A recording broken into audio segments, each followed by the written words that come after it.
Breaking చూస్తున్నాం. Delhi CM కేజ్రీవాల్కు shock తగిలింది. కేజ్రీవాల్ ఈడీ కస్టడీ పొడిగించారు. మరో 4 రోజులు కస్టడీ విధించారు. ఏప్రిల్ 1 వరకు కస్టడీ పొడిగిస్తూ రౌజ్ అవెన్యూ కోర్టు ఉత్తర్వులు జారీ చేసింది. పూర్తి సమాచారం ఇచ్చేందుకు ఢిల్లీ నుంచి మా కరెస్పాండెంట్ రామకృష్ణ ఇంకా కోర్టు ఏం చెప్పింది, ఈడీ అధికారులు ఏం చెప్పారు? ఇక కోర్టులో చాలా నాటకీయ పరిణామాలు జరిగాయి సతీష్ ఈ రోజు. అయితే ప్రధానంగా చూసుకున్నట్టుగైతే కేజ్రీవాల్ కి ఈ రోజు బెయిల్ వస్తుందని ఎక్స్పెక్ట్ చేశారు, కానీ రాలేదు.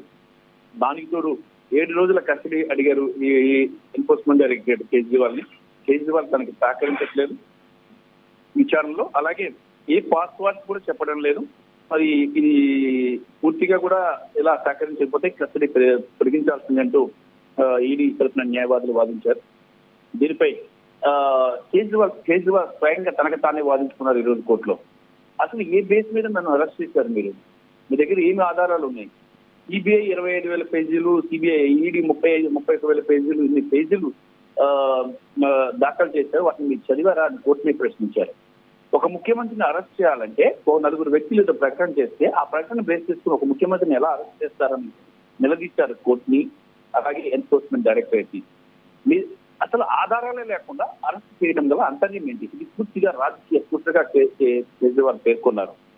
తను అరెస్ట్ చేసిన దగ్గర నుంచి కూడా ఏ రకంగా తను ఇందులో ఇరికించాలా అనే విధంగానే ఒత్తిడి తెస్తుంది ఎన్ఫోర్స్మెంట్ డైరెక్టరేట్ అని కూడా ఆయన చెప్పారు. ఇంకా ఫైనల్ గా ఈ రోజు ఆయనకి ఏప్రిల్ 1 వరకు కూడా ఎన్ఫోర్స్మెంట్ డైరెక్టరేట్ కస్టడీకి కోర్టు ఇచ్చింది. మరి కేజ్రీవాల్ చాలా ఆవేదన వ్యక్తం చేశారు. ఢిల్లీ ప్రజల కోసం ఢిల్లీ కస్టడీ నుంచే పరిపాలిస్తాను, కస్టడీ నుంచే ఉత్తర్వులు అందిస్తానని చెప్పేసి చెప్తుంటే బీజేపీ వెంటనే ఇలా జరిగితే రాజ్యాంగ సంక్షేమం ఏర్పడుతుంది కాబట్టి వెంటనే ఢిల్లీ ముఖ్యమంత్రి రాజీనామా చేయాలి, కొత్త ముఖ్యమంత్రి ఎన్నుకోవాలని చెప్పి బీజేపీ మరోవైపు డిమాండ్ చేసింది. అయితే రాజీనామా చేసేది లేదు అంటూ కేజ్రీవాల్ స్పష్టంగా చెప్పేశారు. జైల్లో కస్టడీలో ఈడీ కస్టడీలో తనకు ముఖ్యమంత్రి కార్యాలయం ఏర్పాటు చేయాలని చెప్పేసి కూడా కోరారు.